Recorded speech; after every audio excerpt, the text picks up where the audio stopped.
Picture this. You're gliding through a shimmering kelp forest, sunlight dappling the ocean floor around you. You pause, mesmerized by a giant sea bass emerging from the shadows, but there's not another soul in sight. It's just you, alone with the underwater world. This, my friend, is the allure of solo diving. Now, before you think this is just some daredevil stunt, let's be clear, we're about to take a deep dive into this whole idea of solo diving. We've got research, personal accounts, the works all about what makes some divers ditch the buddy system and embrace the freedom, and yes, the risks of going solo. First things first, let's talk about the elephant in the room, or should I say, the missing buddy in the water. We all know the buddy system is like the golden rule of diving, right? Yeah. So what makes solo diving different? You're right. The buddy system is deeply ingrained in diving culture, and with good reason. You're in an environment that demands respect, relying on life support equipment. Having a dive partner there for immediate support, it's huge. Historically, it's mirrored in other high-risk activities. From mountaineering to space exploration, the idea of a safety net is paramount. It's like having a co-pilot in the cockpit, someone to double-check your gauges. But then we have solo diving, which seems to throw that idea out the window. So what's the deal with this seemingly rebellious act? Is it just adrenaline junkies pushing the limits? Not necessarily. While solo diving definitely requires a certain comfort with risk, it's often a calculated decision made by experienced divers seeking a different kind of experience. Imagine, for example, a photographer trying to capture the fleeting beauty of a delicate seahorse. Okay, I can see where this is going. You're saying a dive partner, even with the best intentions, could scare off that seahorse with a burst of bubbles or accidentally bump a coral with a fin. Precisely. For these underwater artists, solo diving is about minimizing their impact, becoming part of the environment instead of just observers. Their training and experience are their safety nets, allowing them to capture those incredible images without disturbing the very things they're there to document. So it's not just about recklessness. It's about a different approach, a heightened awareness of yourself and the underwater world. It's almost like the difference between someone who base jumps off a cliff on a whim versus a climber who meticulously plans and trains to free solo El Capitan. Now you're getting it. It's about meticulous planning, specialized training, and pushing personal boundaries within a carefully considered framework of risk management. Okay, so we've established that solo diving isn't just about throwing caution to the wind. But even with the most meticulous planning, there are inherent risks to being alone underwater. What are some of the challenges solo divers face that your average buddy diving enthusiast might not even consider? Well, the most obvious risk is the lack of immediate assistance. Imagine experiencing an equipment malfunction, a sudden entanglement, or even something as simple as getting disoriented on a deep dive. Having a partner there to lend a hand, to offer an alternate air source, that can be a game changer. You know, it's funny, you were just talking about getting tangled up on a dive. It reminded me of this one story I read. A diver was exploring a remote shipwreck, totally engrossed in the moment, when bam, his fin got wedged in the wreckage. Oh, that's every diver's nightmare fuel, right there. Entanglement, especially in an overhead environment like a wreck, is a serious concern for any diver. But for solo divers, it's amplified. Exactly. And in this case, the diver managed to free himself using specialized cutting tools he carried specifically for solo diving. But it just highlights the point you made earlier. Self-reliance is paramount. So it's not just about physical preparedness, right? There's a mental game to solo diving, too. Absolutely. You're spot on. The mental demands of solo diving are something a lot of people don't consider. Even seasoned divers who are perfectly comfortable exploring the depths with a buddy might find themselves grappling with unexpected anxiety or even panic when they're alone. It's that feeling of being totally responsible for your own well-being, magnified when you're surrounded by water with no one to turn to but yourself. Precisely. The ocean is a powerful force, and being alone in that vastness can trigger our primal fear of the unknown. Divers who thrive in this environment have often trained themselves to manage that fear, to remain calm and focused, even under pressure. It's like they're tapping into an inner reservoir of mental fortitude, that ability to stay cool when the unexpected happens. It reminds me of those free solo climbers scaling sheer rock faces. The mental game is just as important as the physical skills. Couldn't have put it better myself. And we can't forget about those unpredictable environmental factors that can turn a routine dive into a challenging one.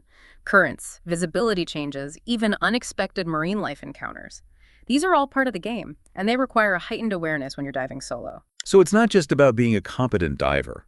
It's about being exceptionally aware, adaptable, and able to make critical decisions on the fly without the luxury of a second opinion. Now you're getting it. Think of it this way.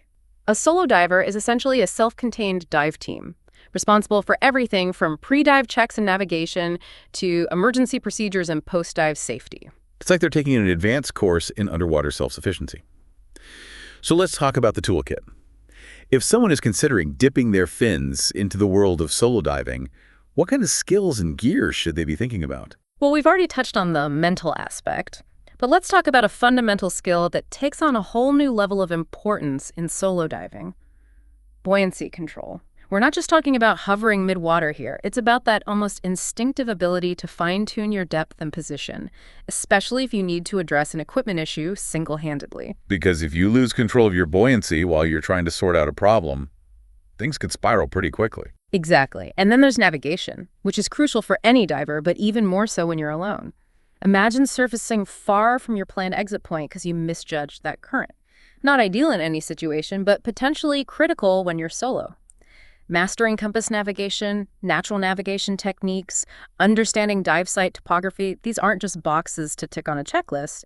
They're essential skills that can make the difference between a safe, enjoyable dive and a potentially risky situation. It's about being so in tune with your surroundings, Yeah. so confident in your abilities that you become your own dive guide, your own safety net. Okay, so we've got the skills down, the mental fortitude, the heightened awareness. Now let's talk gear.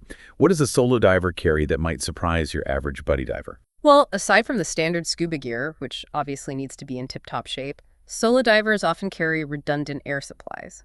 That could be a pony bottle, basically, a smaller scuba cylinder, or even a completely independent side mount configuration. So double the air, double the peace of mind. I could see why that would be appealing, especially if you're exploring those more remote, less traveled dive sites. Exactly. And it's not just about extra air, it's about redundancy in all its forms. Multiple cutting tools for entanglements, a surface marker buoy to signal your location in case of separation, a backup dive computer. It's about anticipating potential challenges and being prepared to handle them independently. It sounds like solo divers take the phrase, two is one and one is none, to a whole new level. That's a great way to put it. They're essentially creating a self-sufficient diving unit prepared for a wider range of scenarios. So it's like they say in the construction world, measure twice, cut once. Solo divers seem to take that to heart, preparing for every eventuality. But even with all the right skills, gear, and mindset, isn't there still an element of calculated risk involved? Absolutely. It's about acknowledging those risks, minimizing them through meticulous planning and preparation, and then making an informed decision about whether the rewards of solo diving outweigh the inherent vulnerabilities.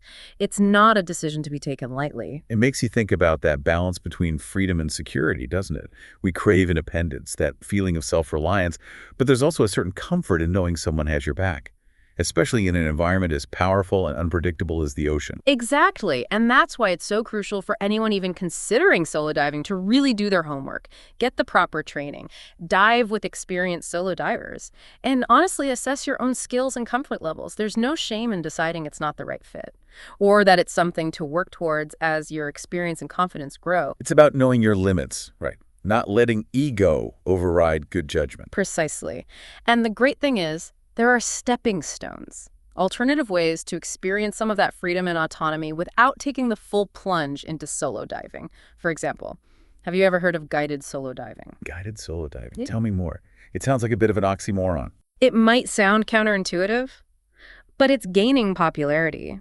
Essentially, you're diving independently, following your own plan, but you have an experienced guide who's familiar with the site, keeping a watchful eye on things from a distance. So, like having a guardian angel with scuba gear. Exactly. They're there to offer advice if needed, maybe point out something you might have missed, or provide assistance in case of an emergency. It's a great option for those who want to experience some of the autonomy of solo diving while still having that extra layer of safety and support. That makes a lot of sense. It's like a bridge between the two worlds, allowing divers to gradually build their confidence and skills before going fully independent. Precisely. It's about finding that sweet spot between challenge and comfort, pushing your boundaries while staying within a framework of safety and good judgment. So where does this leave us? What's the final word on solo diving? Is it a siren song luring divers to unnecessary risk? Or a legitimate way to experience the underwater world on a deeper, more personal level? The key takeaway here is that solo diving isn't inherently reckless. It's a specialized activity, much like technical diving or cave diving. That requires a specific skill set. a commitment to meticulous planning, and a deep understanding of the risks involved. It's not for everyone, and that's okay. It's about respecting the power of the ocean, respecting your own limits, and making choices that align with your experience and comfort level.